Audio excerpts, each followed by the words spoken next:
To be completely honest, horror video games have always been hit or miss for me. Mostly because I'm a massive pussy and I don't enjoy playing them. As I've said before in multiple movie reviews, I'm not a fan of jump scares, and horror video games seem to be absolutely full of them. But the few horror games I love are ones that either just manage to scare you on tension and atmosphere alone, or ones that mix everything that make a good horror movie scary into a unique concept and entertaining game. Games like Alan Wake and even more recently Resident Evil 7 are two of my favourite video games ever made for this exact reason. They're fun to play, incredibly terrifying, and not only that, when they use jump scares, they use them really effectively. There's very few false scares, and the jump scares rarely have really loud bangs that make them hit you harder. But sadly, from what I've personally seen and played, there seems to be kind of a lack of those games in the genre, especially over the last 10-15 years, which kind of puts me off playing them. So really, for me to even give a game a go normally depends on how the game looks and if the premise is interesting, which is what made me give Until Dawn a go. Now, this is a very jumpy game, and nearly every single jump scare is a false scare, and yeah, that's a massive detractor for me. But the rest of the game is so well executed that I just kind of sucked it up and powered through. The game is a very fun and different game that is a love letter to every 70s and 80s horror movie ever made. So we're gonna break down points of the game and talk about what I think makes it so good, and also the things about it that are not so good.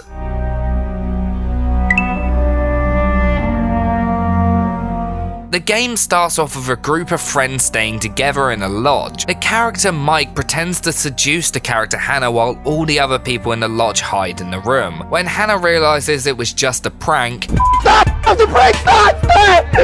she runs out the house, her twin sister Beth following her. While outside, the two realize that they're being followed by an unknown pursuer. They run away from them, but while doing so, they fall off a cliff to their deaths. We then fast forward a year later, and their brother Josh decides to invite everyone back to the lodge so they can move on and all be friends again. However, while at the lodge, things just don't seem to be right. It seems that the characters are being hunted by someone or something. There's many twists and turns, and the game seems to go all over the place, taking inspiration from slasher movies, ghost stories, and creature features. The game is a decision-based game akin to games like Heavy Rain and Telltale's Walking Dead series. The game follows an in-game system called the Butterfly Effect, in which every decision that you make can affect future events in the game and also which character lives or dies. You swap between playing as all the main characters, and you as the player get to control each character's fates. This could be whether you choose to sacrifice yourself to save someone, or whether you let them die to save yourself, or even simply by saying a certain line of dialogue that upsets one of the other characters. You can also control how all the other characters perceive the character you're playing as, which opens up different lines of dialogue. Every decision that you make in the game, including the dialogue options, could mean life or death for the characters. It's possible to finish the game with every character surviving and also with every character dying. Because of this, the decisions that you make have a real weight on them that I've not seen done anywhere else, and weirdly enough, that actually makes the game a little bit scarier. You really have to be careful, because if you make the wrong decision, then the character could die and never return. There's no way of trying these moments again without going to an earlier save. If you accidentally do something that ends up getting a character killed, that's it, they're gone for the rest of the game. Even missing some of the quick time events can have a drastic effect on something that happens later on in the game. Some of the quick time events can even lead to your character being killed right there and then. If you're connected to the PlayStation Network, then you'll also be told what percentage of players picked each option. As smart an idea as this is, I do think it kind of tells the players the right decisions to make, which makes it way less challenging. I personally didn't use this because I didn't trust myself to make my own decision. The game is split in an episodic format similar to The Walking Dead. At the beginning of each episode, we get a recap of what happened in the previous episode, including if any characters met their untimely demises. I didn't really think the episodic format was needed, however. I honestly think that the idea may have been interesting a few years ago, but it's kind of been done to death now. At the end of every episode, you see a character called Dr. Hill, who is a psychiatrist who basically talks to you about the decisions that you made in the episode. These sessions are cool, but I don't really think that they're needed. The only time they have a big effect over the game is in the first episode, where you would decide which item or creature scares you the most. This will then be used against you in later sessions. And one of the decisions will also control a jump scare later on and control what it actually is that makes you jump. There are also little things throughout the game that changes, but nothing significant, so although I think the sessions are a nice way to end each episode, they're really not needed. Some of the characters in the game can at times be really irritating and do things that makes you absolutely despise them, but I think that was kind of intentional. It is a tribute to horror movies, and a horror trope is to have characters that you dislike because it makes you want to see them die in even more gruesome deaths than before. And indeed they do, or at least can if you make bad decisions. The character death scenes in the game are incredibly brutal and gross. Any fan of gore, especially in slasher movies where it can be incredibly over the top, will love the death scenes in the game. They're really well done and at times can be really awesome.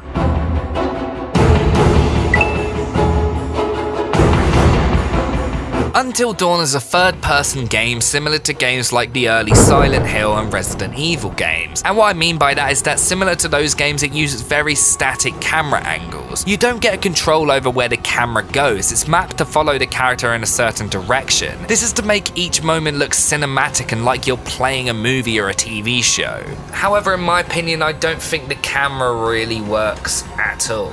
It takes a lot out of the game for me, and it ends up feeling like you don't really have that much control over the characters, which for a game based on you making life or death decisions for the characters isn't really that great. This style of camera angle in my opinion feels really dated and it's really uncomfortable to use. Although it's not as bad as it is in games like Silent Hill 2, I know kinda controversial for me to say, it's still really awkward and it makes the characters feel a little clunky at times. As well as this, I think the game kind of relies way too heavily on QuickTime events. These moments really seem to take away all control from you as the player, and it got to the point where I was so sick of doing them that I just gave up and intentionally failed all of them. However, the idea of you as the player controlling who lives or dies, I think is really what keeps the game so interesting and fun to play. I was intrigued as to who would die because I made a bad decision earlier in the game, and that kept me playing even as the game started to get super repetitive and boring as it progressed. The game utilizes the DualShock 4's motion control abilities. However, it is something that you can turn off if you don't feel like swinging your controller around every time your character's running away from something. But there is still a really cool mechanic left in the game for when characters hide from a killer or from the creature, where you have to keep your control incredibly still. If your controller shakes or moves a little bit, then your character will be found. I thought this was a really cool addition and it made certain sections even tenser and scarier. Later on in the game, it becomes less of a slasher-based game and more of a creature feature. The last half hour especially just feels like a really long chase sequence where you basically just press a button every once in a while so the character shuts the door or throws something in front of the killer so it slows them down a little bit. I think when the Wendigos show up, the game really starts to go downhill and becomes a bit of a chore to play. But even despite this, there are still some really fun and memorable moments in the second half of the game. The tone of the game also seems to kind of do a complete 180 halfway through. The first half is very tongue-in-cheek and entertaining. It's obvious that they're having fun poking fun at the slasher genre, and it gives me strong cabin in the woods vibes at times. However, things start to become more serious later on, and somehow at the same time it starts to become way more ridiculous. I think if they kept the tone of the first half of the game, it could have remained great until the end. But sadly, it does kind of seem to lose it as the game progresses, and by the time the game was over, I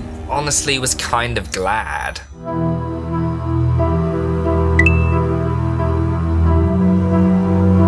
Until Dawn was one of the first games I played on my PS4 that I thought looked truly beautiful, but this is something that should be taken with a grain of salt considering that the only games I had before I got this one were remasters and Fallout 4. This game looks incredibly lifelike, from the designs of the lodge and its surrounding areas to the character design. Although the character animations can be a little bit off at times, for the most part it looks incredibly realistic and is really impressive. I remember first starting the game and seeing the characters in the opening scene and being blown away by how it all looked, because it was the first time that I got first-hand experience to a current-gen game that actually looked like a current-gen game. The world of the game isn't very big, which makes you feel incredibly claustrophobic at times. Not quite as much as a game such as Resident Evil 7 does, but it still does it really well. Not to mention that the atmosphere and general environments of every area in the game are fantastic. Everything feels incredibly eerie and unpredictable. You feel like anything could happen to you, anything could jump out, there may be a weird path you have to take to get to your destination. It's moments like these that are especially suspenseful. In the game there are collectibles known as totems. Collecting totems unlocks narrative clues and warnings that not only can be helpful with the choices that you make later on, but also can help you understand what the evils that are haunting the characters actually are. Collecting them all gives you hints and helps you to make the right decisions. And to be honest, I wish I collected way more than I actually did during my first playthrough. The acting in this game is top notch. I think this game has some of the most believable vocal performances I've ever heard in a video game, and it perfectly complements the lifelike designs. Although, like I said, the animations can be a little bit off at times, especially with some of the facial animations. For the most part, they look fantastic, but there's a few syncing issues here and there and some facial expressions that look a little bit awkward. As well as the stellar visuals, this game has a fantastic score composed by Jason Graves of Dead Space and Tomb Raider fame. His score is incredible and really helps add to the atmosphere of the game with its chilling crescendos, which helps to enhance the panic of certain scenes. As well as this, it can be really soft and quiet in certain situations also. There are moments where there's no music at all and all we hear is the ambient sounds of the locations, all of which I think sound incredible and create some really unnerving moments.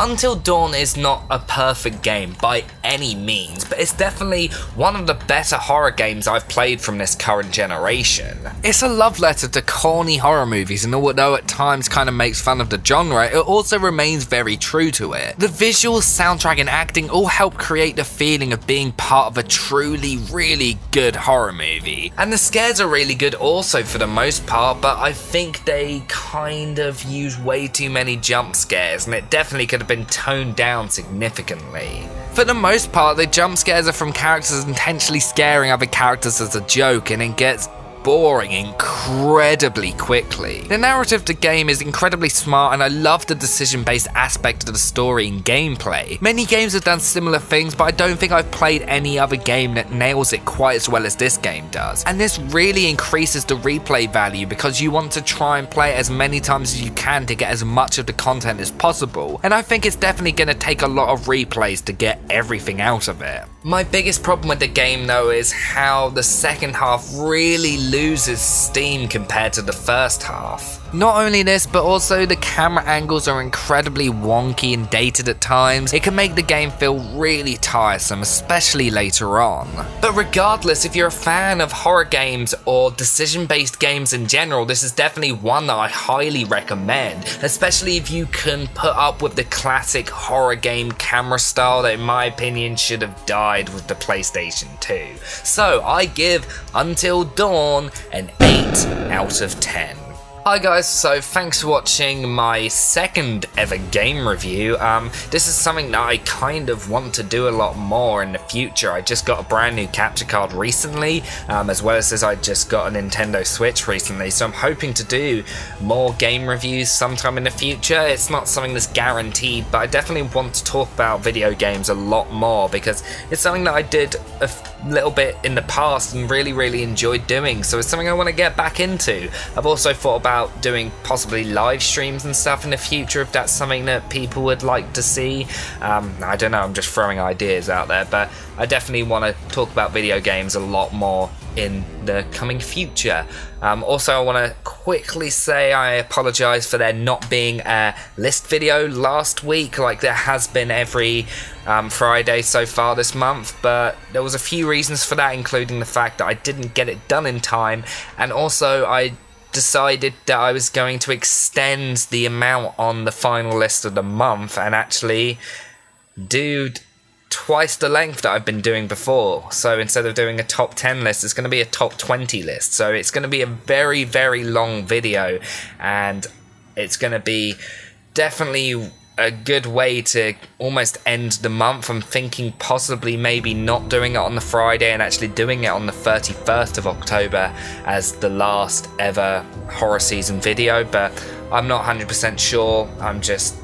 Yeah, this is just things I'm thinking about at the moment. I guess we'll see in the future whether that's something I actually do or whether it does come out this Friday. So thanks for watching, guys, and I will see you tomorrow for the next video.